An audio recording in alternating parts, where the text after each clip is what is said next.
Are you playing instead of supervising, Rexy? What you got? Huh? What is that? You got a bone? Yeah. Did you get a bonus today? Get it?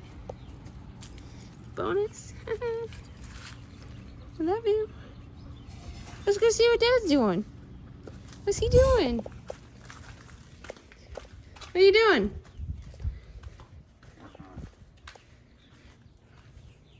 Working on the 4-bar setup. So I made these last night.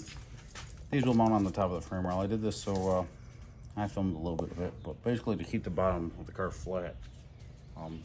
These frame rails here are repops of factory frame rails. Right now the main races that we're going to, it doesn't need to have factory frame rails, but at the same time, there's literally no difference in like this versus like a repopped like Mustang floor or anything like that. They're duplicates of those frame rails, but we couldn't find any. They're 90 years old. Well, 90, what, 33 to, yeah, they're 90 years old or so. So 89, 90 years old.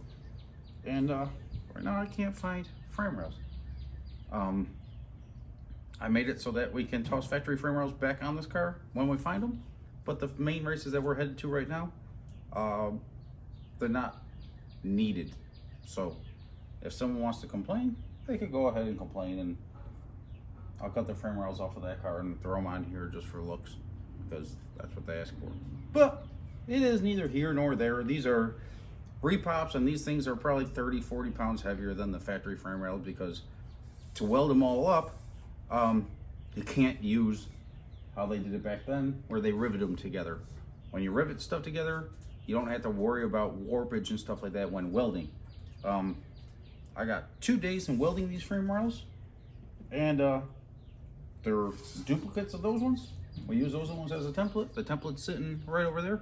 100% like copy of it, but yeah, it is what it is. So if we got to, if we raise this one within 2 hours of here and they want to bitch, I'll come back here and I'll cut those things off and I'll weld them on here before the race. So it is what it is. So yeah, but right now we're working on the 4-bar setup. I made up these guys last night. So the front axle here is on a 6-inch center. The 4-inch drop axle is also on a 6-inch center. The brackets that are already in the process of being made, they're back there somewhere. This is a 6-inch drop axle right now, in here right now, because we can lower the motor 2 inches just by swapping axles. We have this set up in here right now just because all the steering and everything's on here already. This is the one that we pulled out of Turbo John's Mustang that was in the video a couple days ago. So right now, these are made, and these are on a 6-inch center, so that there's no layback angle change as it goes through. It's 9.5 inches of suspension travel.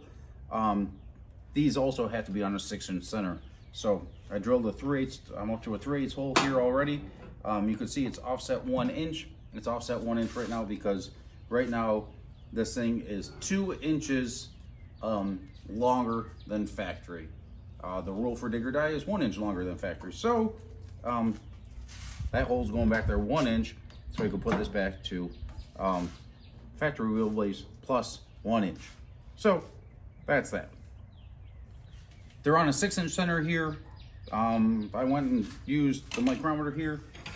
So these are 120 wall or 1/8 inch, so it's 125, plus the sleeves that I made in the other video are 1 inch diameter, so that means it's on a 1/2 inch center. So 1/2 inch plus 125 is 625. So I set this at 5/8 of an inch, went in here and scribed it,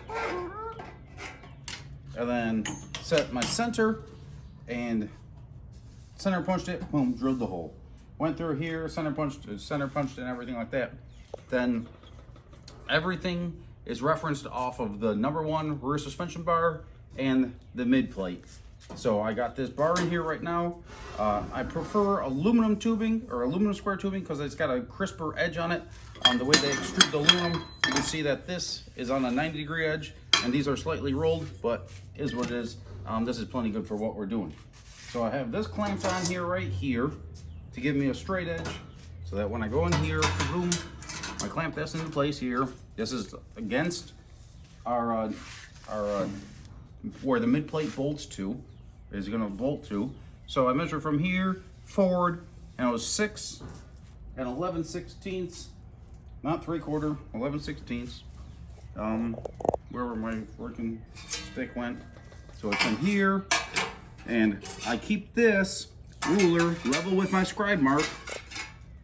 So you slide up in there, and it's 6 and 11/16. I'll put my dot.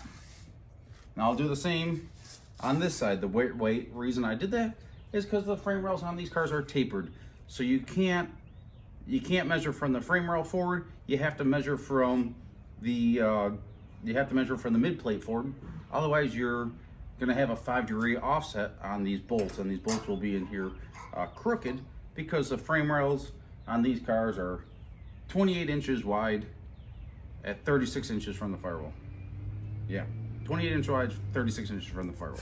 So you got to go off the mid plate. So once again, I go and switch this over here, boom, boom, boom, and then reference it off of here, because this is 90 degrees to our motor, 90 degrees to our rear end and rear suspension pickup point. So I go in here and measure it, and it is 6 and 11/16. You see it right there between whatever, 5/8 and 7/8, or yeah, 5/8 and 3/4, 5/8 and 3/4, yeah, because it's 11/16. So same on this side. So now that we know that these bolts are going to be parallel to our motor, or perpendicular to our motor, and perpendicular to our rear suspension and our rear pickup points. So that means the front axle is square with the mid plate and the rear axle, because rear steer is one thing, and if this isn't here straight, the car will pull. It happens on different cars where they think they're having a rear suspension problem, but it's actually a front suspension problem, because the car's not having a rear steer problem, it's actually pulling. And there's two different things. Yes, the car's both going not straight, but one is pushing and one's pulling. So rear wheel drive car, if it's pulling, the front end alignment needs to be looked at. If it's pushing, whatever, you can flip those words around, I guess, if you want. But rear steer, it could be going to the left because you got rear steer in the car, or not enough rear steer in the car, or your front tires or toe or this or that could be off as well. The alignment could be off. So in this no prep stuff, it is very crucial that the car goes straight, because the groove is very small. So we have to build, like, we have to target, generally we target it, like, we want this car to be, I want this car to be exactly where I want it at every point in the track. And there's times where we'll move the car around, I guess we could say it, we'll move the car around in the middle of the track to put it where we want it, to avoid certain situations or whatever. So yeah, so that's that. These will be on a 6-inch center. I got, that one's already, what's it called? Got center punch to that one, drill that one, and then drill them out to a 1-inch OD hole. So these sleeve out, and they stick out 1.5 inches, because these are at 34 inches. And factory frame rails are at 31 inches, a little over 31 inches at the length of these bars here. So you could see, versus the way I did it on the 33, I actually made the bars 2 inches different in length. The upper bars, yeah, the upper bars are 2 inches longer than the lower bars, because it's not that big of a change as far as layback goes, but it allows me to have these bolts parallel, because they're offset here. So having that bolt change allows me to have these parallel here. Having them parallel here just makes it a little bit easier for packaging and stuff like that. And the way the factory fenders roll in here, there's a gap in here. We'll just have to open up that gap a little bit, because this will sit possibly right on the top edge of the, it might even be exposed. I can't promise you. It might be exposed, but I'd rather have this exposed than having the bottom of it not flat. So that's that. We're making progress. Maybe we'll have Maddy and race cars and snacks He's coming over here shortly. I'll have them pull out the steering column and stuff like that because I'll have these in here in the next, have them tacked in here in the next couple hours or so. Yep. Whole lot of talking, a lot of work. Your phone? Yep. You didn't say action. Action. Action? Yeah. You say action. Is this a scene where I punch you in your eyeball? Have some excitement. Say action. Because it's hot. I know. Say action. Action. Okay. So guys, this is just a piece of filler rod. You can use a piece of string, you can use a piece of anything. But hear how that jiggles? You know what that means? It means your hole is bigger than your filler rod. I guess, but you know what else it means? It's straight. There's no tension on it, right? Yeah. Because if there was tension on it, it wouldn't wiggle. Yeah. So we got a 3/32 filler rod. We got like a 3/16 hole. Okay, so there's, zoom in on there and see how, like, show how tight that hole is. It's pretty tight, right? Mm-hmm. It's not way oversized. Yeah. But this thing still wiggles. Yeah. Okay? That means there's no tension on this rod. That means this rod is straight. Now, you can use a larger size rod. You could use a piece of string. You could use whatever the hell you want. And you tie these two pieces together. Now, like I said earlier in the video, you reference everything off of the mid plate. And once you reference everything off the mid plate / the 4-link bars, we're gonna go and show you that these are within like zero tolerance, I guess you could say, right? So That they're square? they're both 56 and 6/6 or 56 and 1/16 from the number 1 bar back there. So Maddy will hold it there. Okay. Here. Then come show this. See if you can show that. You can't really see it. Basically 56 and 1/16. Okay, now go to the other side.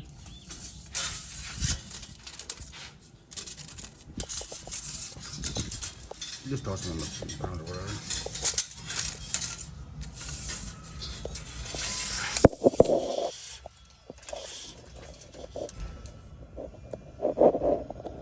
Basically 56 and 1/16.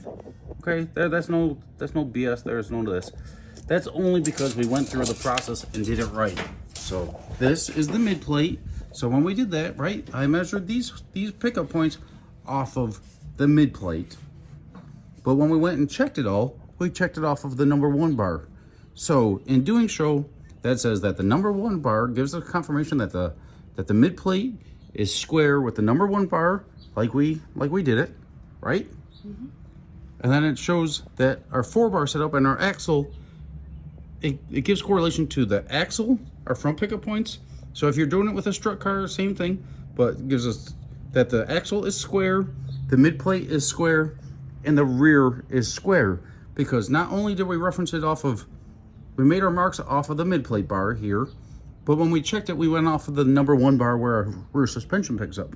And it's all within literally zero tolerances. We marked it off of this bar here, because this is on a 90-degree plane. Then we went and measured it off of that bar back there, the number 1 bar. So it just shows that everything is where it's supposed to be. Now I can go and open up these holes to the 1-inch diameter that I need them to be, to sleeve these tubes in here. And then they'll sit just like this one, but they'll stick out 1.5 inches, just like this one does, from this face, so that everything is working at 90 degrees. And then we could start working on. I had another thought in my head I was going to say once you were done. Go on. Are you done? We work on the steering and stuff like that. Oh yeah, because Caden and I got to pull that. My thought was that putting all the work into doing this now really helps, like, once the car is set up and running, it really helps make tuning the chassis and like knowing what your car is going to do a lot easier, because you know that everything's square. It's predictable. Like, yeah, it's not, I don't know how many cars are out there, probably a lot, that you couldn't do that where it's parallel. A lot of them. With the rear brackets and. Mm-hmm. But that's what allows us to go like 60 foots to 150 60 foots, and it allows us to go anywhere from well into the 4s to like 6-second passes, and allows us to go, you know, inch up on tune-ups and be repeatable and tunable, and we can predict what the car is going to do, and not having to change the amount of preload in the anti-roll bar or change the rear steer in the car depending on how much power we're giving it.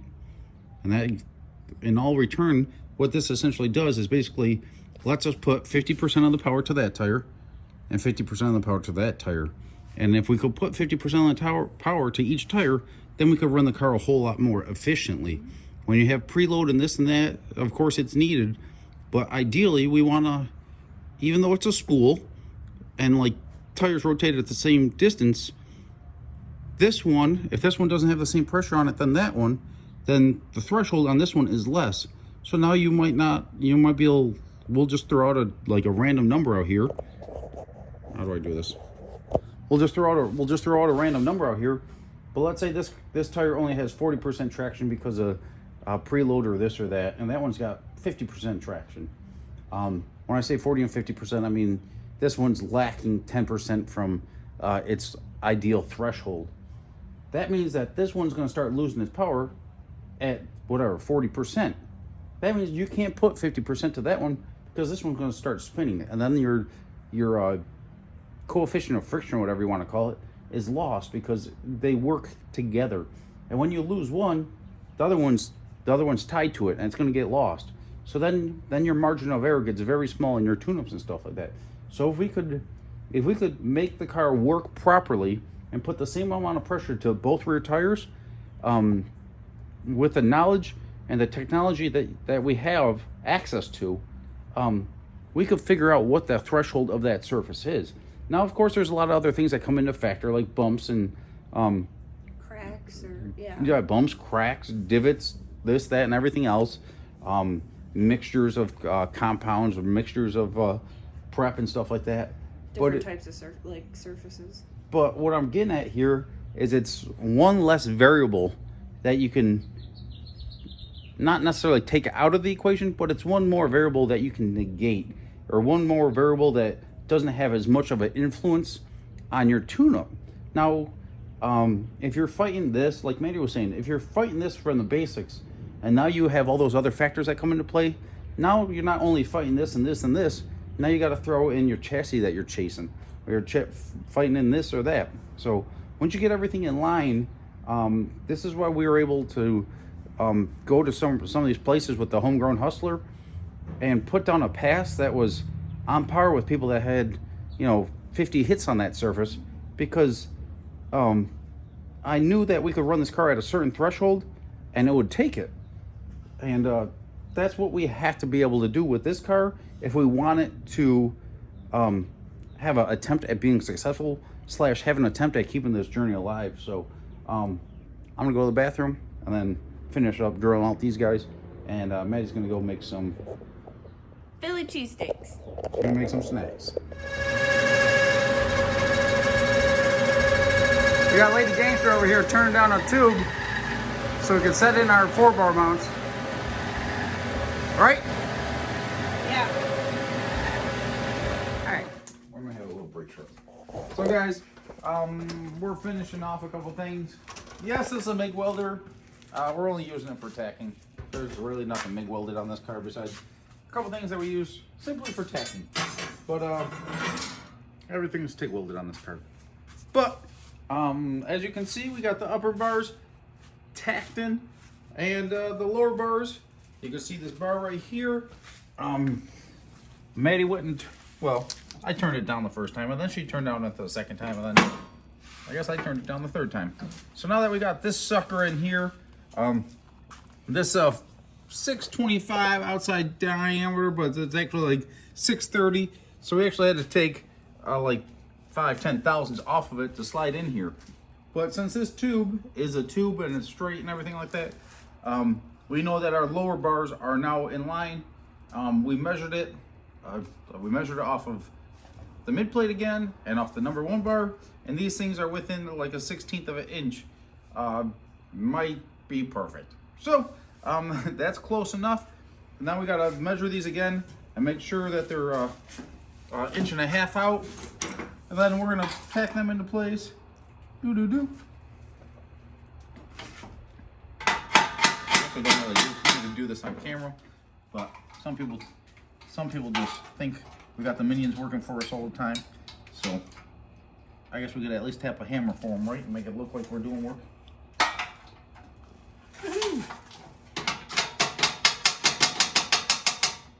They're going to 1.5 inches. Why are they going to 1.5 inches? Because these are 31 at this distance here, and these are at 34 on center. So 34 minus 31 is 3.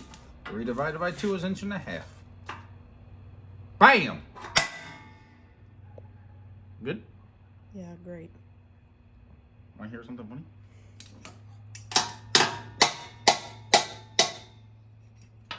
Oh, you're so funny. All right. I felt that one actually. Okay. Want to turn the welder on? You want me to cut the video or continue rolling? You can cut the video. Hey, Rexy! What's he doing? Rexy, what are you doing? I think he's getting ready to get in the seat. He is. He's getting in his chair. Is he really? Did he get in it? Yeah. What are we doing, lady gangster? We're fitting everything. So those shocks, that's about where they're gonna mount. No, I'm just joking. They sit with about 1.5 inches, 1.5 inches or so of compression on here. But we just measure from like here to here. This is 32 inches to the grill. At where do we mark? Where do we hold it? You didn't mark it. One was down here and one was right at the bottom of this cut. It's level point, so Jesus, Maddie.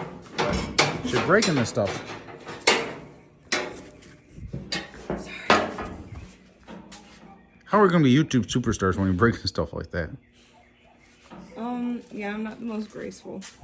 Yeah. Whatever. So we're marking that. I can dance. You can see we marked all the areas on the frame rails. Like I said, these are duplicate frame rails to factory. 6 inches there, 8 inches there, 5, 4, 3. Measured up for the anti-roll bar. We modified this anti-roll bar, the one sitting down there. I modified it for Turbo John's car, so we got to narrow it up.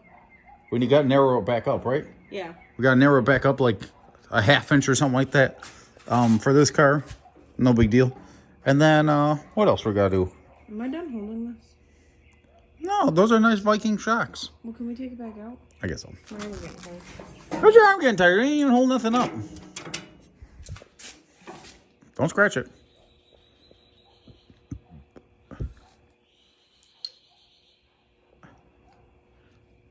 Perfect hair. But I mean, they were rolled. I know they weren't. Someone broke the knob though. Really? Yeah. I think the shock's fine though. I think they just broke the knob itself. There's a set screw in there that I think. But it's no longer there? We got to check that out. No big deal. I mean, it is a big deal, but it's fixable? It should be. If not, remember when I ordered all these shocks, I ordered replacement parts for them. Yeah. Just in case we had a hot rod with a bad shock, we could replace it or fix it, repair it on the road. So yeah. So we're getting ready to take this guy off here. Then we're gonna toss the motor, mock-up motor back in it. Then we're gonna get the, what are we gonna do? Put the fenders back on again? No, because the motor's too high. We only got 5 inches. We only got 5 inches of clearance to the fenders. And the mid plate's like 10 inches tall, so I gotta cut 5 inches out of it. Off the mid plate? Front plate. Yeah. But yeah. I repeated what you said. Well, you didn't correct me. That's the difference between knowing and knowledge.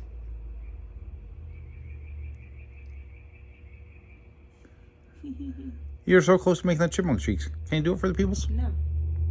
I'm sorry, folks. I tried.